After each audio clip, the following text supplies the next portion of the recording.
Je ne veux aucun commentaire sur mon style vestimentaire, d'accord? J'ai piqué le bonnet de ma copine et j'adore ce t-shirt. Donc je lève en plus le peu. Regarde ça! Hop! On peut enlever le pompon, c'est trop stylé! Bon, par contre, attends, parce que je sais pas comment est-ce qu'on fait pour le remettre.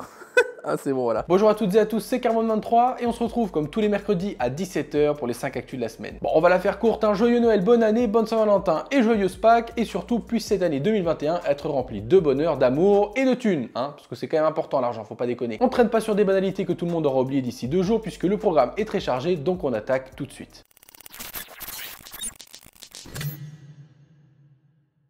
Actu numéro 1, vous le savez, j'aime bien parler de start-up françaises qui innovent dans le monde de la moto et aujourd'hui j'aimerais bien mettre en avant Clicklite. Alors c'est absolument pas sponsor, hein, vraiment c'est totalement cadeau puisque j'ai juste tout simplement kiffé le produit. Alors c'est des Toulousains qui ont inventé ce petit objet assez étrange qui se met à l'arrière de vos dos et qui du coup va permettre de répéter les signaux comme les clignotants et le freinage au niveau de votre dos et évidemment avec une plus forte luminosité. Ça amène beaucoup plus de visibilité à vos actions, donc tourner, freiner, etc.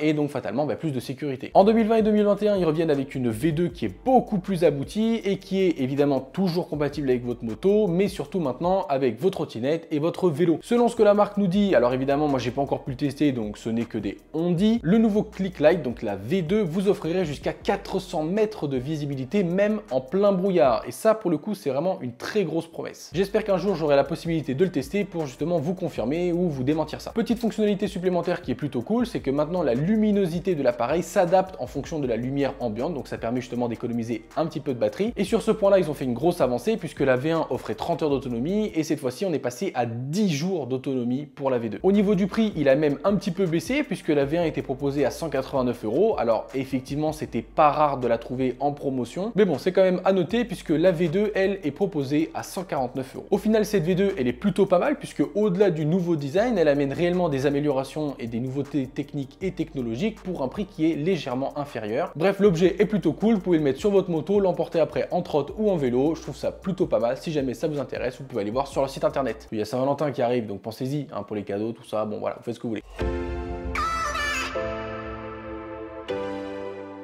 Actu numéro 2, vous le savez, je suis un grand amateur et surtout collectionneur de casques de moto et plus particulièrement les casques destinés à la piste. Donc je ne pouvais pas passer à côté de cette nouvelle petite merveille que nous propose Arai. Il s'agit du Quantic et il est déjà prévu pour être aux nouvelles normes ECE R2206 avec sa coque en PBE CLC et un Pinlock Max Vision Plus. Bon, là vous avez rien compris, hein, et moi non plus d'ailleurs. Mais voilà, ce qu'il faut retenir, c'est que pour une fois, ce casque intègre de série un spoiler aérodynamique à l'arrière. Et pour le coup, c'est quand même une grosse nouveauté pour Arai, puisqu'ils ont longtemps défendu leur forme ronde atypique que tout le monde connaît, pour justement réduire au maximum les rebonds en cas de chute, et là ils viennent ajouter un spoiler qui du coup casse un tout petit peu quand même cette forme ronde. Alors on a toujours cette forme assez familière de chez Arai, on voit que c'est un Arai, mais il y a quand même un petit spoiler en plus qui vient se rajouter. Qui dit casque destiné à la piste, dit aussi qu'il sera très ventilé et pour le coup comme d'habitude chez Arai ils n'ont pas fait les choses à moitié, 6 ventilations en entrée, 6 ventilations en sortie, donc autant vous dire que ce sera pas le Arai le plus silencieux, mais bon ça on le savait déjà hein. Bien que Arai mise énormément sur la sécurité de leur casque, ils ont quand même réussi à intégrer une petite encoche au niveau du tour de cou pour venir caler les câbles de votre intercom si vous souhaitez en mettre un bien évidemment, et ils ont même, et ça c'est quand même le grand luxe, intégré des petits trous au niveau des oreilles pour pouvoir venir caler les haut-parleurs de l'intercom. Comme à son habitude, l'intérieur du casque est totalement démontable et lavable et bien évidemment on retrouve la fameuse double D. Au niveau du prix, ça reste assez correct je trouve puisqu'il vient se glisser dans la catégorie milieu haut de gamme puisqu'il va être proposé à 649 € dans les couleurs unies, blanc et noir, et 100 € plus cher, donc 749 pour les casques avec une déco. Évidemment, il sera bientôt disponible en magasin et sur le site de chez Speedway avec une petite réduction de 10% qui fait plaisir grâce au code Carbone10, c'est cadeau, c'est plaisir, tous les liens sont en description. Actu numéro 3, on part tout de suite dans l'électrique avec la Trumox Mino qui développe la bagatelle de 3,4 chevaux, 110 Nm de couple, 60 km/h maximum avec une autonomie de 118 km. Il faut le dire, hein, elle a un petit look sympa, elle est super mignonne et en plus elle est ultra personnalisable, donc ça c'est plutôt cool. C'est vraiment le genre de mini-moto super pratique pour aller faire des petites courses ou alors justement pour aller travailler si vous bossez en ville et que vous voulez éviter les bouchons. Le gros plus, c'est que la batterie est amovible, donc il n'y a même pas besoin de ramener la mini-moto dans le salon pour pouvoir la charger, hein. cher, ça vous évitera des galères avec madame ou monsieur, hein, je suis pas, voilà, enfin les frérots tranquilles. Pour l'instant, elle est vendue que en Chine, mais je me permets quand même de vous en parler puisque déjà je trouve le concept plutôt sympa et surtout la marque a annoncé qu'il ferait une commercialisation en Europe pour le printemps 2021. Elle est au tarif équivalent, comme je vous le disais pour l'instant en Chine, à 3 990 €, donc potentiellement ça devrait arriver dans les mêmes prix chez nous en France. Après, à voir avec les taxes, l'importation et surtout les normes, puisque évidemment elle ne pourra pas rouler à 60 km/h mais à 45. Bref, tout ça risque de coûter un petit peu d'argent, donc est-ce qu'ils vont réussir à garder le même prix ou à le baisser ou fort probablement à l'augmenter? Ça, on ne le verra que d'ici quelques mois, et en plus ils ont annoncé aussi une petite version 125, donc pourquoi pas. Franchement, je trouve le concept vraiment sympa, donc si ça peut arriver en France, franchement c'est trop cool. Moi je serais carrément chaud d'acheter une petite 125 ou même à la limite une 50 en électrique comme ça, pas trop cher, plutôt fun, assez personnalisable, un petit look sympa, histoire de pouvoir aller se balader, faire 2-3 petites courses ou aller bosser. Franchement, je trouve ça trop pratique. À vous de me dire ce que vous en pensez.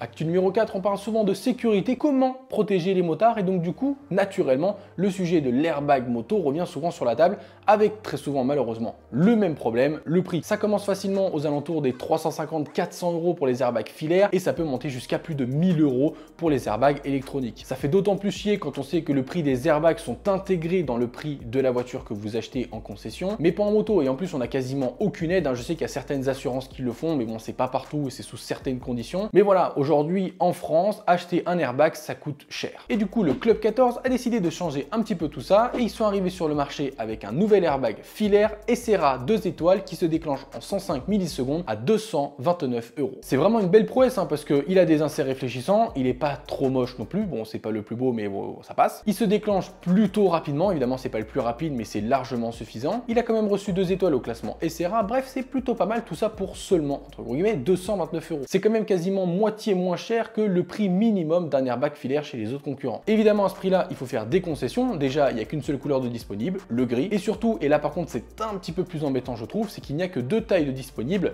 ML et XL, XXL. Alors bien entendu ça fonctionnera pour 80-90% des motards, et ça c'est plutôt cool heureusement, mais on parle quand même d'un équipement de sécurité qui doit vous protéger en cas de chute, et un airbag ça se porte assez ajusté, ce qui veut dire qu'il doit être vraiment à la bonne taille. Alors même s'il y a des petits scratchs et des petits zips pour pouvoir le resserrer correctement, pour tous les mecs ou les filles qui sont aussi épais qu'un cure-dent, ça ne passera pas, c'est mort. Le gros risque c'est que vous preniez un airbag qui n'est pas à votre taille, qui est sûrement trop grand, et un airbag qui est trop grand ne vous protégera pas, il peut même vous faire du mal, donc il faut faire très attention avec ça. Ce qui est encore plus embêtant je trouve, c'est que à l'instant où je tourne cette vidéo, eh bien l'airbag n'est disponible que sur leur site à eux, ce qui veut dire que vous n'avez pas la possibilité d'avoir le conseil d'un professionnel. Donc vous êtes un petit peu seul dans votre achat, hein, vous allez prendre l'airbag, vous allez le recevoir, vous allez le tester, vous allez dire bah ouais ça va, il fit bien, alors que potentiellement il aurait fallu la taille d'en dessous, et ça c'est vraiment très problématique. Donc si vous comptez craquer sur ce petit airbag à 229 €, je vous conseille quand même d'aller prendre des conseils chez les professionnels, de demander des avis, et surtout une fois que vous l'avez, de bien le tester et de voir s'il est réellement à votre taille, de les appeler, s'ils peuvent évidemment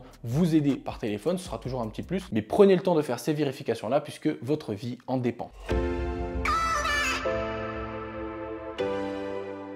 Actu numéro 5, ça parlera entre guillemets aux plus geeks d'entre nous, puisque Honda, ça y est, connecte enfin leur moto avec une nouvelle application qui arrive sur le marché, Road Sync. Road Sync, motherfucker, ils sont pas foulés sur le nom, hein. Road Sync, synchronize, synchronisé, t'as compris. Vous pourrez du coup désormais contrôler votre téléphone sur certains nouveaux modèles de la gamme, en l'occurrence il y a le XADV, le Forza 750 et 350 et la CB1000R qui sont concernés. Évidemment il y a de fortes chances que ça arrive sur d'autres nouveaux modèles, mais concrètement qu'est-ce qu'on peut faire avec? Alors tout d'abord c'est évidemment le point le plus important, c'est que vous allez pouvoir contrôler votre GPS, répondre et passer un appel, c'est encore mieux d'ailleurs si vous avez connecté votre téléphone à un intercom, lire ou écrire un SMS que je trouve complètement aberrant, vous pouvez aussi écouter de la musique et recevoir les notifications météorologiques. Tout se fait avec les commandes au guidon ou via une commande vocale, mais je doute que cette dernière fonctionne correctement à 130 sur l'autoroute avec le vent de pleine face. Après sincèrement, dites-moi ce que vous en pensez en commentaire, mais je suis quand même assez dubitatif sur ce service. Le fait de pouvoir gérer et contrôler son GPS ou répondre et passer un appel, pourquoi pas, mais alors lire et même écrire un SMS, ça je trouve... Non, je suis désolé, non, c'est pas possible. Bref, du coup, moi je vous pose la question, est-ce que vous préférez risquer votre vie pour répondre à un SMS bidon du type « n'oublie pas le pain en rentrant à la maison » ou bien vous arrêter sur le bas-côté 2 minutes pour lui répondre en toute sécurité? Moi je pense que la question, elle est vite répondue. C'est la fin des 5 actus, on se retrouve dimanche à 10 h pour une nouvelle vidéo et tous les mercredis à 17 h pour 5 nouvelles actus. C'était Carbone 23, prenez soin de vous, ciao.